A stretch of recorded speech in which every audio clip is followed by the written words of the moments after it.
Hi everyone, it's just me today. I thought I would share another journal entry while Mia and I decide where to go next. So without further ado, here is another one of Norman Carter's Cryptid Case Files. March 4th, 1965. I'm currently on a boat bound for Australia.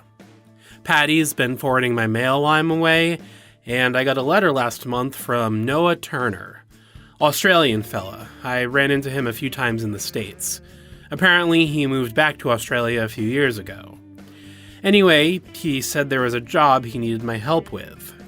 Didn't give many other details in the letter, but it's got him spooked. Whatever monster he's dealing with, it's something dangerous. March 8th. Reached port in Darwin this afternoon. Noah was waiting for me. We went for drinks and he told me everything.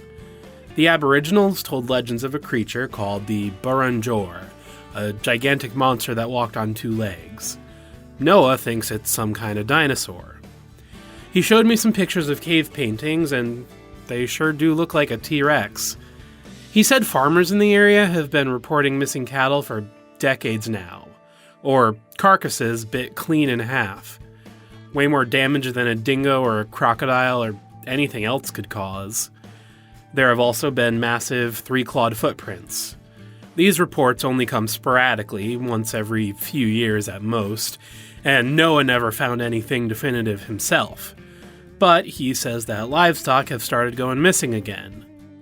There's a nearby farm that recently started expanding, despite the protests of the Aboriginal farmhands. The owner of the farm ignored them, and since the expansion, he started to lose a lot of cows. He's afraid that whatever's out there is going to start going after his farmhands next. Probably worried about his profits, too. Noah says they already tried tracking it, but all of their horses and dogs refused to go near the area. So the owner turned to Noah for help. Noah turned to me, and here we are. March 9th. I spent the day formulating a plan, and I think I've got one. Whether it's a dinosaur or not, this monster is killing cattle. It's big, and hungry. As much as it pains me to admit, this is one monster I can't let live. It's just too dangerous. I'm going to the farm first thing in the morning, and then we'll get started. March 10th. It took all day, but we finished the trap. The creature only seems to come out at night, so we wanted to be ready before sundown. We rented some trucks and got to work. With the help of Noah and all the farmhands that hadn't quit, we started by digging out a massive pit. When that was done, we filled it with spikes that had been carved out of logs.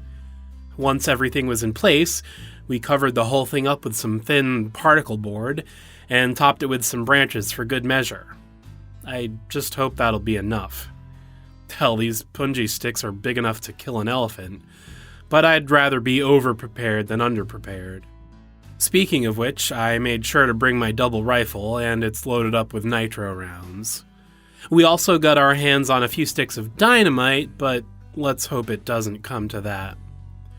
Most of the workers are leaving now, so it'll just be me, Noah, a few of the braver farmhands, and a cow. The cow is bait.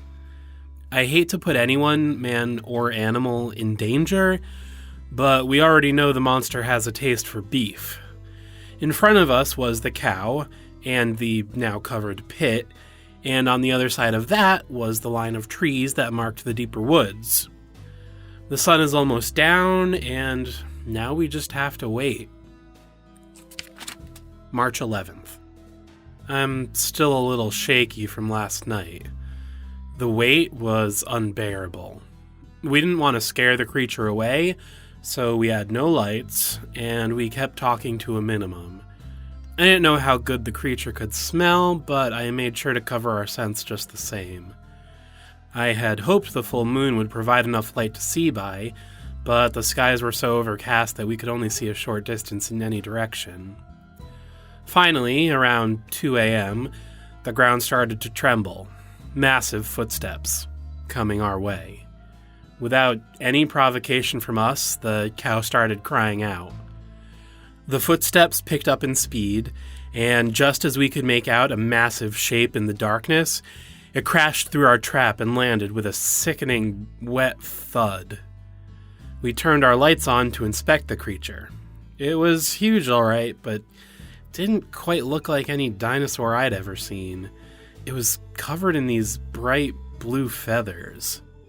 The creature had indeed been pierced by the spikes, but it wasn't quite dead. It started thrashing and slammed its head into the wall of the pit. One of the farmhands had gotten too close to the pit's edge, and this shockwave sent him tumbling in. He managed to avoid the spikes, but the monster got its jaws on him. It was bad. I had to put them both out of their misery. Holy crap. A freaking dinosaur! I mean, yes, I know, the whole thing was awful and probably deeply traumatizing for Norman, and a man lost his life, but I'm sorry, an honest-to-God dinosaur! I have to admit, Norman's comments on its appearance were a little confusing. I mean, his sketch certainly looks like a dinosaur to me, some kind of theropod for sure, with small horns on its face and pretty big front arms. Anyway, I finally realized this was back in 65. And back then, people thought dinosaurs were slow, dumb, tail-dragging lizards. I'm pretty sure they were a long ways off from thinking dinosaurs even had feathers. My point is, our perception of dinosaurs has changed a lot since then. And this cryptid certainly does look like a dinosaur. Now, there isn't a lot of fossil evidence for Australian theropods, but they definitely existed.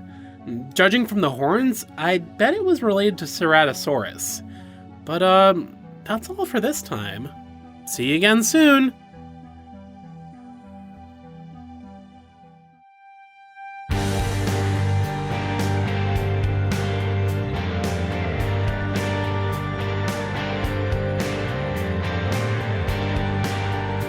The Cryptid Cases has been a production of Little Giant Monsters.